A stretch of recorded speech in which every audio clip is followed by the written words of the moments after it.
First of all, I want to show off my painting that I made of the Candy Kingdom. I didn't write down the date, but it was probably back in like 2020, 2021. I hope you guys like it. It took a long time, and it's glittery too. This video is very different. This is an round and round as the nature flows.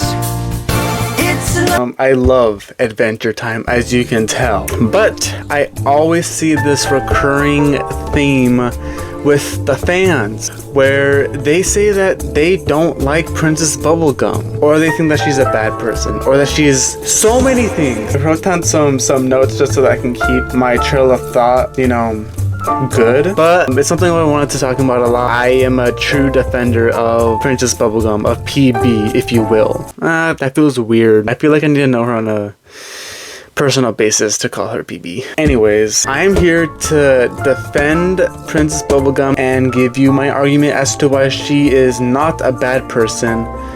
At the very least, not a dictator. And I'm gonna tell you the real villain of the story. Anyways, let's just get into it.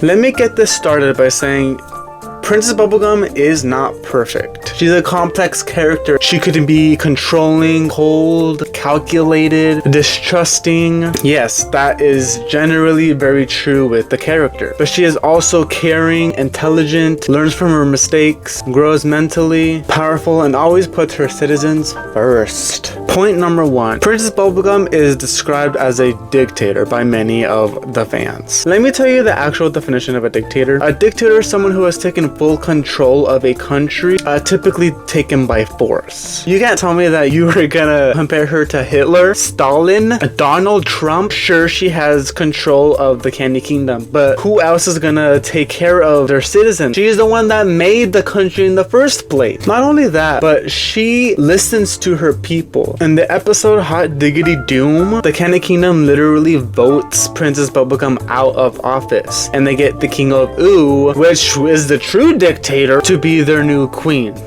And she listens. She understands that they don't want her to be the leader, and she reluctantly lets go of the position. She allowed her citizens to choose who they wanted to be their leader. So no, that is completely false. Point number two, she tried to snuff out the Fire Kingdom.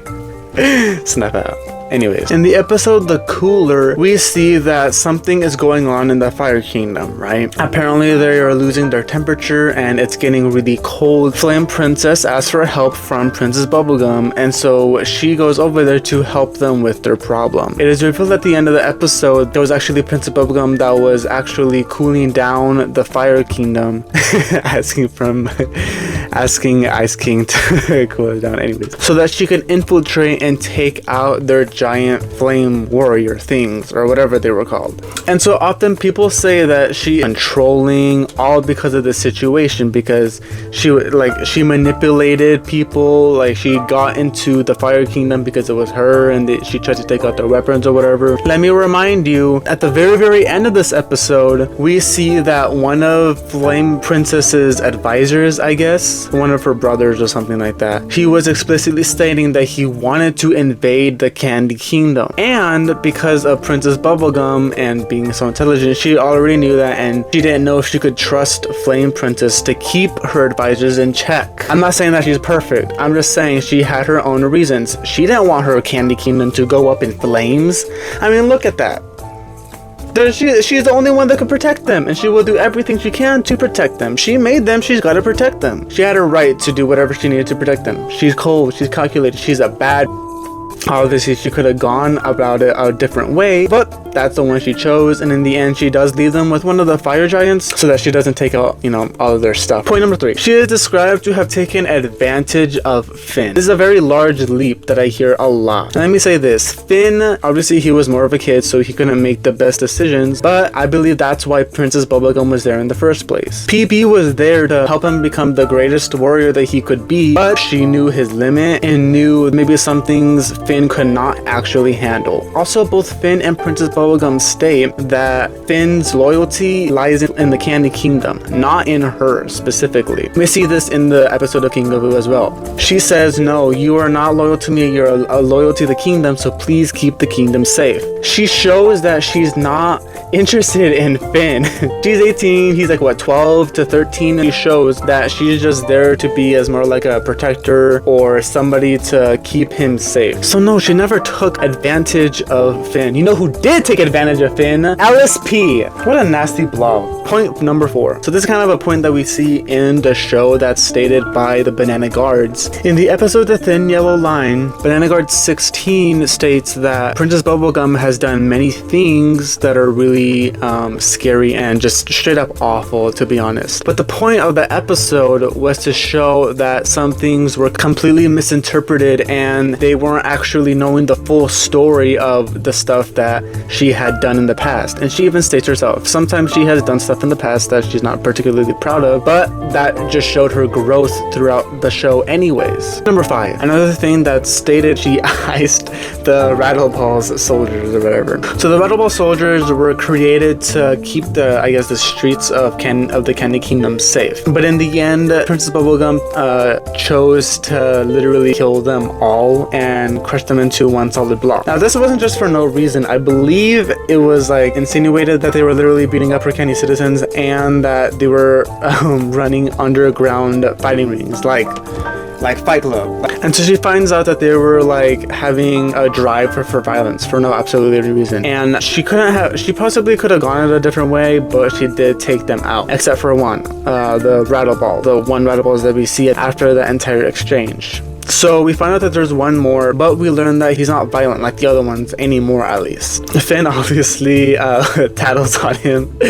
Tattles on Rattles, if you will. And Princess Bubblegum finds out, but she does not take him out. What she does is she takes Rattle Balls. He thinks that he's gonna be taken out of commission, but in the end, she actually knights him because she realizes how much he grew and how much he doesn't actually want to fight anybody anymore. So she knights him as an honorary knight so that he can fight in the shadows. Now this is the last point. She created Lemongrab, an ill-tempered, misunderstood citizen that deals with being different from all of her other creations. Now this one is also complex because it's not like she did it on purpose, but he just came out different from the other citizens. He's more sour, but it was a mistake that was on her part. So the best thing that she could do was first try to help him understand the candy citizens and their ways. So obviously Lemongrab is kind of a psychopath, and that obviously doesn't work. So what did she do? She creates Lemongrab number 2, that he's not alone in his own kingdom.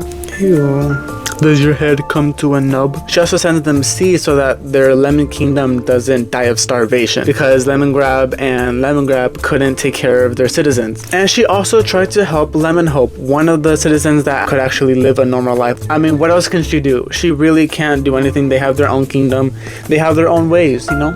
So there you go. Princess Bubblegum may not be the most perfect or good character, but she never does anything out of hate. She doesn't do anything for no reason. Like, she always has a reason to do stuff. She's very amoral, you know what I'm saying? And I think after that one scene in Fiona and Cake, we see that she is a very caring character. She, especially with Finn, she absolutely loves Finn. The voice actor, props to her.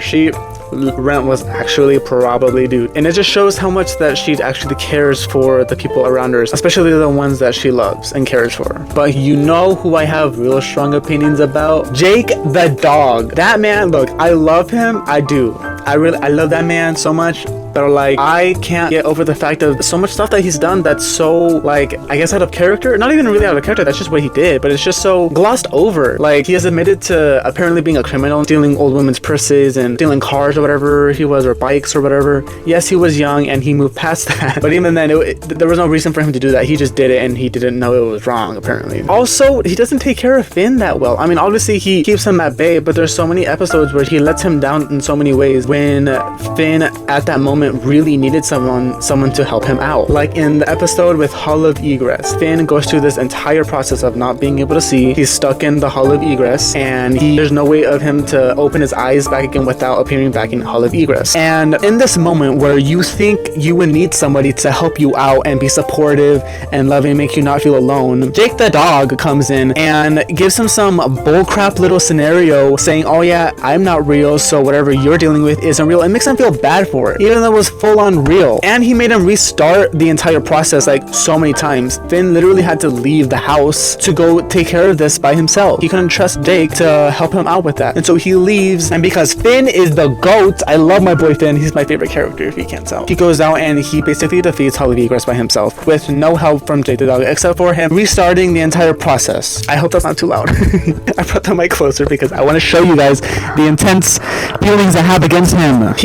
There's also an episode where he is like being misidentified as the gut grinder, and for some reason in that episode he just becomes the gut grinder. He gets his belly rubbed and he turns into him for some reason. I don't think that's like where did that come from, you know? Also in the episode where Finn gets kidnapped by those gnomes for his energetic body, Jake again lets Finn down. And so what does he do? He doesn't care that Finn was literally kidnapped in the night and he can't find his only brother. He not only dances with the bug, he laughs so hard at his joke that he passes out, and then the only way he goes and saves Finn the human is by being imbued by the party god's power to go take him out, and that was only because that's what he asked for. But whatever. I mean, I love them. I will always love Finn. I will always love Jake and everybody else, you know, but I just feel like Jake sometimes is such a big L. Obviously he's his brother and he does so much, but there's a big parts where he really falls flat.